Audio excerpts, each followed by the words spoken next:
ni mtu ambaye amenyoka. Unajua ana vitu vingi. Tajiri yuko straight. Kama unaongelea biashara anafanya straight.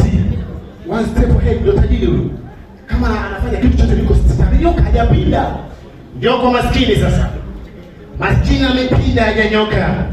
Kwanza wapi maskini huwezi kumkuta anapanda gari, anapandia stendi. Ya kwanza. Maskini anajua nikipandia stendi kama nauli ni 7,000, unabukwa nakula msenge mmoja. Unabukwa nakula agenti. Anasema usitanie. Anaisubiria. Mfano.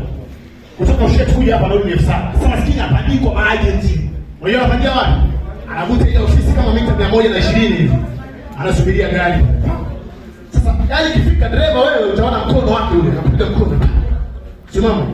Hapa unakuja dereva, unakuja unasema huyu anapiga mkono, ngoja nimpishe kidogo nikasimamie kwa mbele. Kosa la kwanza kwa maskini, unakuwa mkosea sana. Anafika pale kwanza, anafika anaanza makonda.